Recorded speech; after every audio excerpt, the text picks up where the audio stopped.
Welcome to Verdict Vantage, covering breaking news stories. Thank you for supporting our research.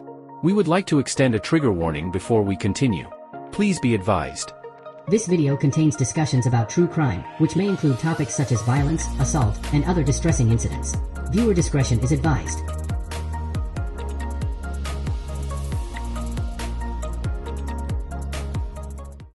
Verdict Vantage, thanks you for tuning in. Your support means the world to our channel. If you enjoyed this video, be sure to give it a thumbs up, leave a comment sharing your thoughts, and hit the subscribe button to join our amazing community. Stay in the loop on future updates by ringing the notification bell. And if you found this valuable, sharing is caring. Thanks again for being here.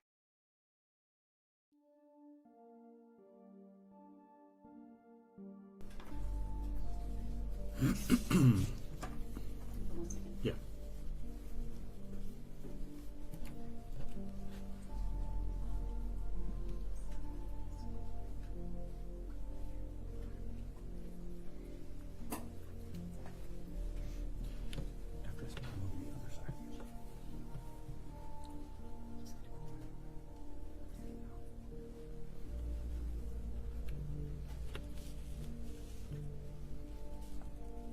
Good afternoon.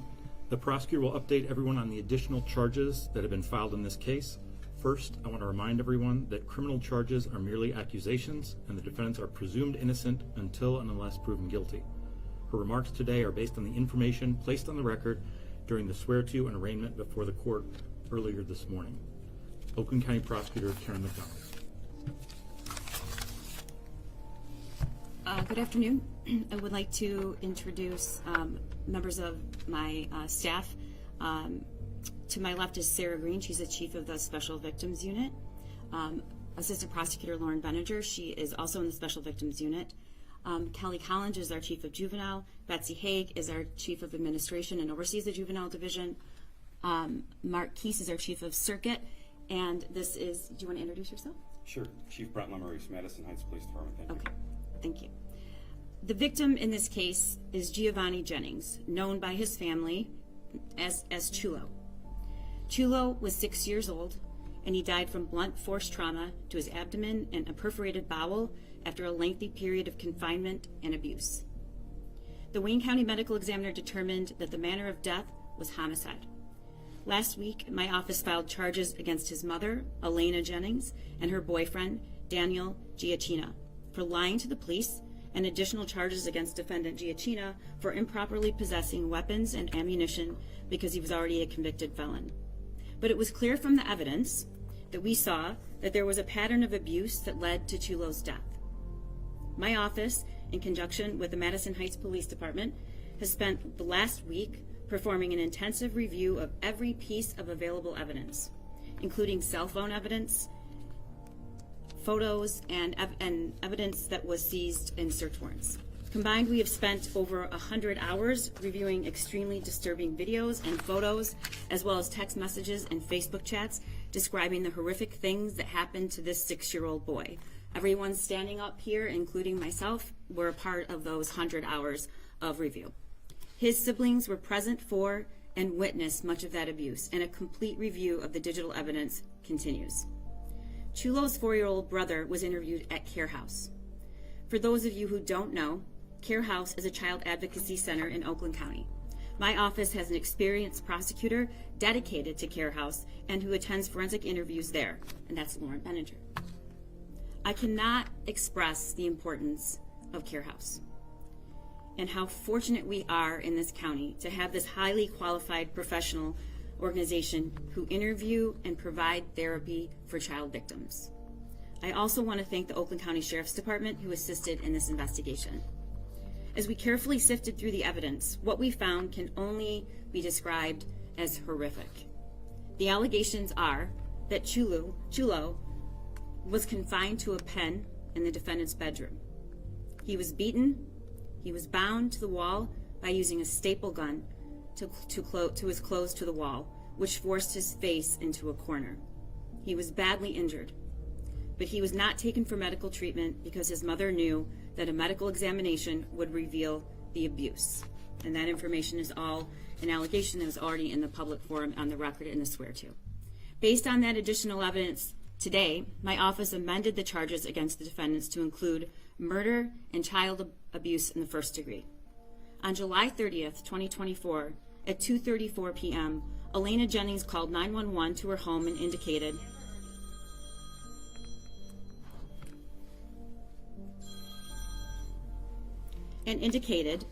that her 6-year-old son was passed out and unconscious.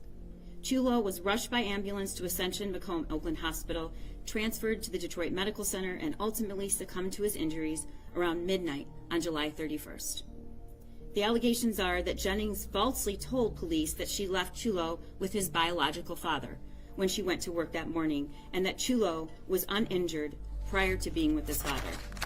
Police located and arrested Chulo's father, and based on information provided by his father, subsequent investigation quickly revealed that the child's father was not anywhere near Chulo's location that day, and that defendant Jennings had provided false information to police. Based on the investigation to date, there is no evidence that Chulo's father took part in these crimes. Elaina Jennings, along with Chulo and her 2 other minor children, were living at the home along with Jennings' boyfriend, defendant Daniel Giacchina, and Giacchina's grandmother.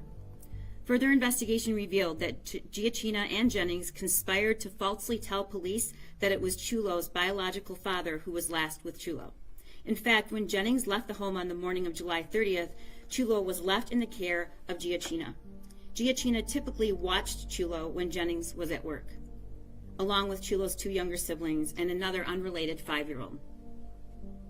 Photos taken during an autopsy in Wayne County revealed that Chulo had bruising and laceration on his entire body, including to his scalp, temples, lips, inner mouth, cheeks, forehead, chin, shoulder, forearms, fingers, thumbs, back, buttocks, inner thighs, knees, and shins. Notably, Chulo had pervasive bruising to his abdomen, which was also bloated and distended. He had an apparent BB wound to his shin. First responders and emergency room personnel noted extensive external injuries as well. Cell phone evidence has revealed that Chulo Jennings was being severely abused by the defendants. Chulo was beaten by Giacchina on multiple occasions. While that abuse sometimes happened while Jennings was at work, Jennings was aware of it and approved of the physical assaults, and at times even encouraged Giacchina to abuse Chulo. The abuse involved physical violence and assault, including shooting at Chulo with a BB gun. For punishment, Chulo was confined to a pen in a corner of Giacchina's and Jennings' bedroom, where he was left to try and sleep on a wooden slat measuring 11 inches by 36 inches. A black curtain was put in place so Chulo couldn't see out, and barricades were used to keep him in place. Giacchina purchased a home security system and mounted a camera on the wall to monitor what he and Jennings called, quote, the corner, the pen in the bedroom cordoned by the black curtain where they kept Chulo. Both Giacchina and Jennings would watch video clips of Chulo, quote, misbehaving, which would include Chulo trying to urinate, drink, or leave the corner. On one instance, on July 26, Giacchina bound Chulo to the wall to keep Chulo confined in the corner and to position his head to face the wall. He did so by stapling the clothing Chulo was wearing to the wall with a staple gun. He texted Jennings that he had solved the problem of keeping Chulo's face toward the wall, sending her a photo of Chulo stapled into the corner of the pen. That photo shows the shoulders of Chulo's shirt stapled to the edges of the corner in such a manner that Chulo's body, along with his head and face, were wedged into the corner of the wall. Both Jennings and Giacchina laughed about the photo and Giacchina's use of the staple gun to solve, quote, the problem. According to the text, Chulo was being punished in this manner for looking out the window in the pen area. A search conducted in the home in the pen area where Chulo was kept revealed marks in the walls consistent with a staple gun and holes in the wall with BBs still in them. During the search, police seized both a staple gun, a BB gun, and CO2 cartridges before the BB gun. They also seized a 9mm semi-automatic ghost gun and over 100 rounds of live 9mm ammunition. A photograph recovered from the cell phone analysis depicts Giacchina in the middle of two young children who are handling the ghost gun and the BB gun. On July 26, a photo from Jennings' phone depicts two children who are each pointing a gun at a third child. The third child has his hand up, and the laser from the ghost gun is illuminating his hand. Elaina Jennings' 4-year-old son was forensically interviewed at Care House. He told the forensic interviewer that, quote, Danny, Giacchina, shot him in the leg with a BB gun and showed his wound to the forensic interviewer. He also disclosed that Danny shot Chulo in the buttocks with the BB gun. The 4-year-old explained that on the day of Chulo's death, quote, Chulo died all day, and Danny was there. Defendant Elaina Jennings was interviewed by police, and she stated that Giacchina punched Chulo in the abdomen several times, approximately 3 days prior to his death.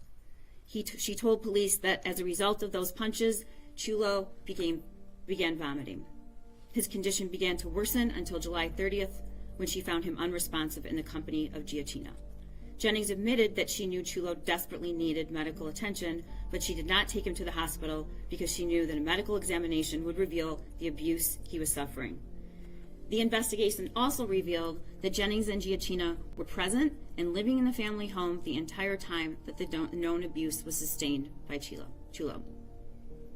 After the autopsy, the Wayne County Medical Examiner issued a supplemental report indicating that Chulo Jennings died by homicide as a result of a bowel perforation with complications after blunt force trauma to his abdomen.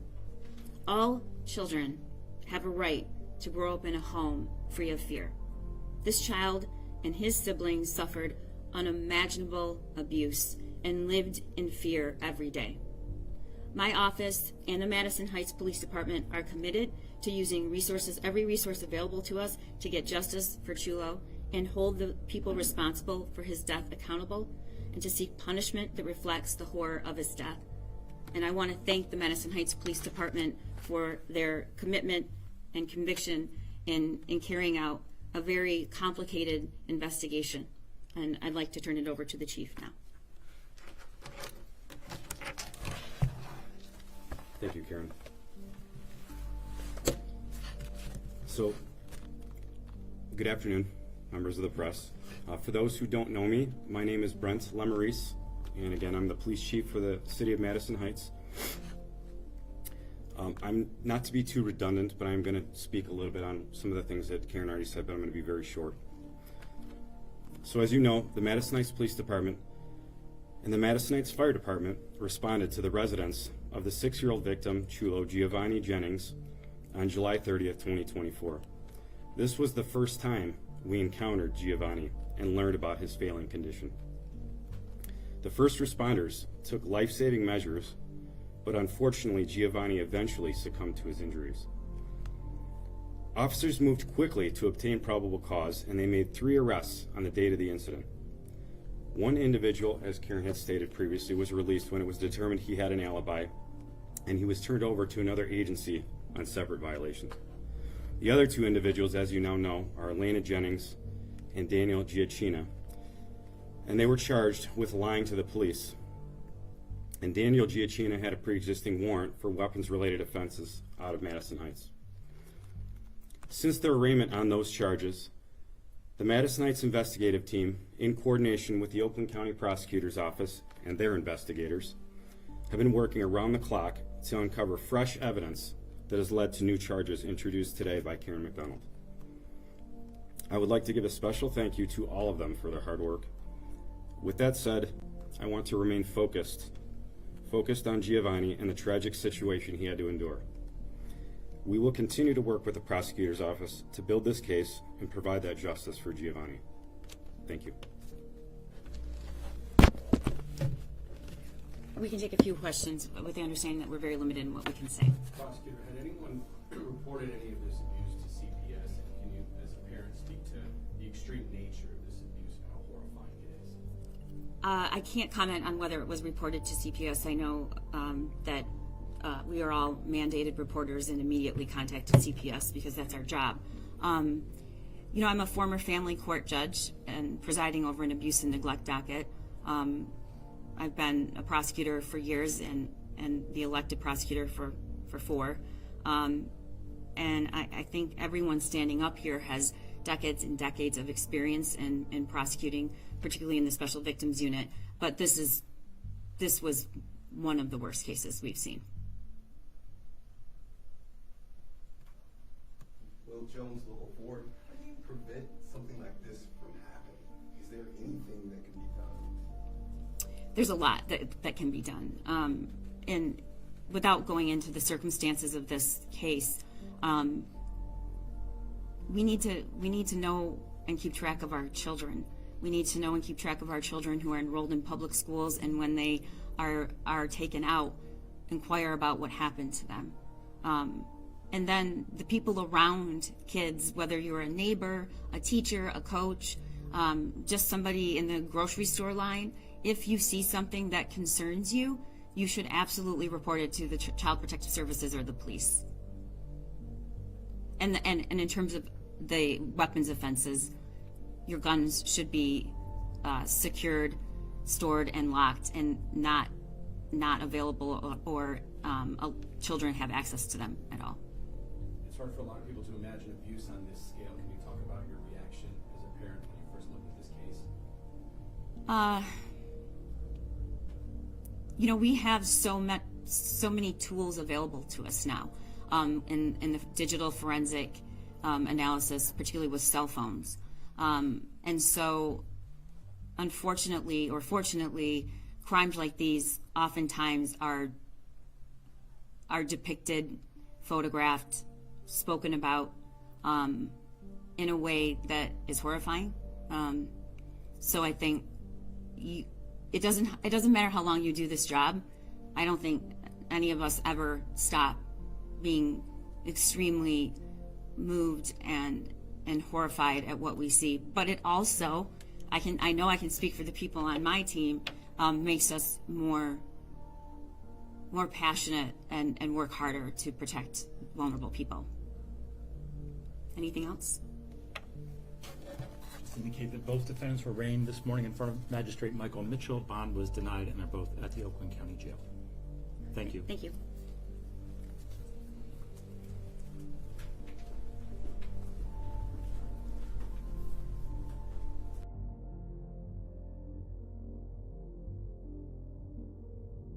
If you are interested in our future coverage of this story, be sure to subscribe and ring the notification bell before you go. Verdict Vantage thanks you for supporting our continued news coverage and research. Thank you for tuning in. Stay tuned for more breaking stories, and remember, email verdictvantage@gmail.com with all of your video requests.